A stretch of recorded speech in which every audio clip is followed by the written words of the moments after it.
ಪ್ರತಿಯೊಬ್ಬ ವಿದ್ಯಾರ್ಥಿಗಳು ವೇಟ್ ಮಾಡ್ತಾರಂತ ಮಾರ್ಕ್ ಅಲಾಟ್ಮೆಂಟ್ ರಿಸಲ್ಟ್ ಬಿಟ್ಟಿದ್ದಾರೆ. ಪ್ರತಿಯೊಬ್ಬ ವಿದ್ಯಾರ್ಥಿಗಳು ನಿಮ್ಮ ಒಂದು ಸಿಇಟಿ ನಂಬರ್ ಎಂಟರ್ ಮಾಡಿ, ಸಿಇಟಿ ನಂಬರ್ ಹಾಗೂ ಡೇಟ್ ಆಫ್ ಬರ್ತ್ ಎಂಟರ್ ಮಾಡಿ ನಿಮ್ಮದು ಮಾರ್ಕ್ ಅಲಾಟ್ಮೆಂಟ್ ರಿಸಲ್ಟ್ ಅನ್ನು ಚೆಕ್ ಮಾಡ್ಕೊಳ್ಳಿ.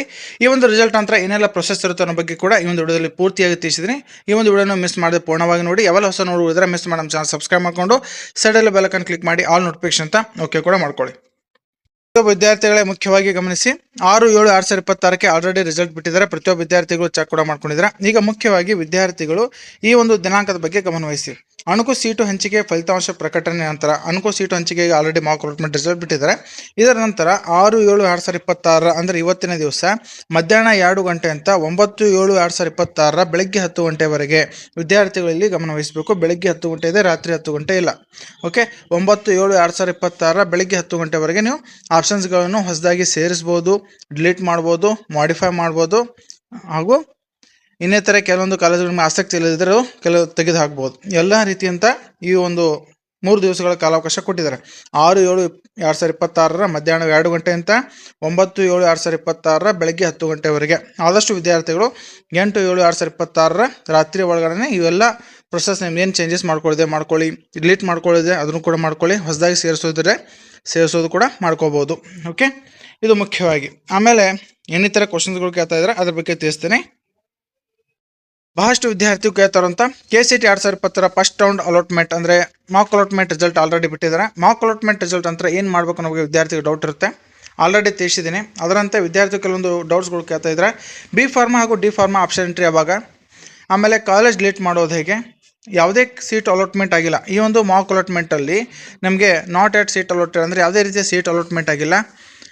ನಾವೇನು ಮಾಡಬೇಕಾಗತ್ತೆ, ಅದರಂತೆ ಇನ್ನೂವರೆಗೂ ಆಪ್ಷನ್ ಎಂಟ್ರಿ ಮಾಡೇ ಇಲ್ಲ. ನಾವು ಫಸ್ಟ್ ರೌಂಡ್ ಆಪ್ಷನ್ ಎಂಟ್ರಿ ದಿನಾಂಕ ಯಾವಾಗ ಬಿಟ್ಟಿದ್ರು ಅಲ್ಲಿಂದ ಇಲ್ಲಿವರೆಗೆ ಯಾವುದೇ ರೀತಿ ಆಪ್ಷನ್ ಎಂಟ್ರಿನೇ ಮಾಡಿಲ್ಲ. ನಾವು ಆಪ್ಷನ್ ಎಂಟ್ರಿ ಮಾಡಲು ಬರುತ್ತಾ, ಈ ರೀತಿ ಹಲವಾರು ಕ್ವಶನ್ ಕೇಳ್ತಾ ಇದ್ದಾರೆ. ಇದಕ್ಕೆ ಒಂದನೇದು ಉತ್ತರ ಬಿ ಫಾರ್ಮಾ ಹಾಗೂ ಡಿ ಫಾರ್ಮಾ ಇನ್ನುವರೆಗೂ ಸೀಟ್ ಮ್ಯಾಟ್ರಿಕ್ಸ್ ಲಭ್ಯವಾಗದ ಕಾರಣಕ್ಕಾಗಿ ಇಲ್ಲಿ ಆಪ್ಷನ್ ಎಂಟ್ರಿಯಲ್ಲಿ ಆ್ಯಡ್ ಮಾಡಿಲ್ಲ. ಒಂದು ವೇಳೆ ಈ ರೌಂಡಲ್ಲಿ ಅಂದರೆ ಇವತ್ತಿನ ದಿವಸ ಕೂಡ ಆ್ಯಡ್ ಮಾಡ್ಬೋದು, ಅಥವಾ ಆ್ಯಡ್ ಮಾಡದೇ ಇದ್ದರೆ ಈ ಒಂದು ಫಸ್ಟ್ ರೌಂಡ್ ಬಿಟ್ಟು ಸೆಕೆಂಡ್ ರೌಂಡಲ್ಲಿ ಬಿ ಫಾರ್ಮಾ ಹಾಗೂ ಡಿ ಫಾರ್ಮಾ ಆಪ್ಷನ್ ಎಂಟ್ರಿ ಹಾಕಲು ಅವಕಾಶ ಕೊಡ್ಬೋದು. ಓಕೆ, ಬಿ ಫಾರ್ಮಾ ಹಾಗೂ ಡಿ ಫಾರ್ಮಾ ಆಸಕ್ತಿ ಇರುವಂಥ ವಿದ್ಯಾರ್ಥಿಗಳು ಸೆಕೆಂಡ್ ರೌಂಡ್ಗೋಸ್ಕರ ಕಂಪಲ್ಸರಿಯಾಗಿ ಕಾಯಬೇಕಾಗುತ್ತೆ ಈ ರೌಂಡಲ್ಲಿ ಬಿಡದೇ ಇದ್ದರೆ. ಓಕೆ, ಎರಡನೇದಾಗಿ ಕಾಲೇಜ್ ಡಿಲೀಟ್ ಮಾಡೋದು ಹೇಗೆ, ಯಾವ ಕಾಲೇಜ್ ನಿಮಗೆ ಆಸಕ್ತಿ ಇರಲ್ಲ ಆ ಒಂದು ಆಪ್ಷನ್ಸ್ ನೋಡಿಕೊಂಡು ಅದು ಯಾವ ಆಪ್ಷನ್ಸ್ ಇದೆ ಅದಕ್ಕೆ 0 ಅಂತ ಕ್ಲಿಕ್ ಮಾಡು, 0 ಅಂತ ಎಂಟರ್ ಮಾಡಿ ಡಿಲೀಟ್ ಮಾಡೋದು. 0 ಅಂತ ಎಂಟರ್ ಮಾಡಿ ಸಬ್ಮಿಟ್ ಮಾಡಿದ್ರೆ ಆ ಕಾಲೇಜ್ ಡಿಲೀಟ್ ಆಗುತ್ತೆ. ಆಪ್ಷನ್ ಎಂಟ್ರಿ ಲಿಸ್ಟಲ್ಲಿ 0 ಅಂತ ಎಂಟರ್ ಮಾಡಿ 0 ಅಂತ ಕ್ಲಿಕ್ ಮಾಡಿ ಅದು ಸಬ್ಮಿಟ್ ಅಂತ ಕೊಟ್ಟರೆ ಕಾಲೇಜು ಡಿಲೀಟ್ ಆಗುತ್ತೆ. ಓಕೆ, ಮೂರನೇದಾಗಿ ನಮಗೆ ಯಾವುದೇ ರೀತಿಯ ಸೀಟ್ ಅಲಾಟ್ಮೆಂಟ್ ಆಗಿಲ್ಲ, ನಾವು ಏನು ಮಾಡಬೇಕಾಗುತ್ತೆ, ವಿದ್ಯಾರ್ಥಿಗಳಿಗೆ ಗಮನಿಸಿ, ಯಾವುದೇ ರೀತಿಯ ಸೀಟ್ ಅಲಾಟ್ಮೆಂಟ್ ಆಗದೇ ಇದ್ದರೆ ಯಾವುದೇ ರೀತಿಯ ವರಿ ಮಾಡ್ಕೋಬೇಡಿ. ಇನ್ನೂ ಹೆಚ್ಚಿಗೆ ಕಾಲೇಜುಗಳು ಸೇರಿಸಲು ನಮಗೆ ಅವಕಾಶ ಇದೆ. 2 ದಿವಸಗಳ ಕಾಲಾವಕಾಶ ಇದೆ. ಆದಷ್ಟು ಬೇಗನೆ ಈ ಕೊನೆ ದಿನಾಂಕದ ಒಳಗೆ 9/7/2026 ಬೆಳಗ್ಗೆ 10 ಗಂಟೆಯ ಒಳಗಡೆ ನೀವು ಆದಷ್ಟು ಬೇಗನೆ ಹೆಚ್ಚಿಗೆ ಆಪ್ಷನ್ಸ್ಗಳನ್ನು ಎಂಟರ್ ಮಾಡಿ. ಯಾವ ಕಾಲೇಜುಗಳು ಯಾವ ಕೋರ್ಸ್ ನಿಮಗೆ ಆಸಕ್ತಿ ಇದೆ ಆ ಹೆಚ್ಚಿಗೆ ಆಪ್ಷನ್ಸ್ಗಳು ಅದನ್ನು ಎಂಟರ್ ಮಾಡಿ. ಓಕೆ, ಯಾಕಂದರೆ ಸೆಕೆಂಡ್ ರೌಂಡಲ್ಲಿ ಯಾವುದೇ ಕಾರಣಕ್ಕೂ ಹೊಸದಾಗಿ ಆಪ್ಷನ್ಸ್ಗಳು ಎಂಟರ್ ಮಾಡಲು ಕೊಡುವುದಿಲ್ಲ. ಓಕೆ, ಆದ ಕಾರಣಕ್ಕಾಗಿ ಇನ್ನೂ ಹೆಚ್ಚಿಗೆ ಕಾಲೇಜುಗಳು ಇದೇ ರೌಂಡಲ್ಲಿ ಸೇರ್ಪಡೆ ಮಾಡಿಕೊಳ್ಳೋದು ಒಳ್ಳೆಯದು. ಸೆಕೆಂಡ್ ರೌಂಡಲ್ಲಿ ನಿಮಗೆ ಚೇಂಜಸ್ ಮಾಡ್ಕೊಳ್ಳೋ ಅವಕಾಶ ಕೊಡ್ತಾರೆ, ಆದರೆ ಹೊಸದಾಗಿ ಯಾವುದೇ ಕೋರ್ಸ್ ಎಂಟರ್ ಮಾಡಲು ಅಥವಾ ಯಾವುದೇ ಒಂದು ಕಾಲೇಜುಗಳು ಎಂಟರ್ ಮಾಡಲು ಅವಕಾಶ ಕೊಡೋಲ್ಲ.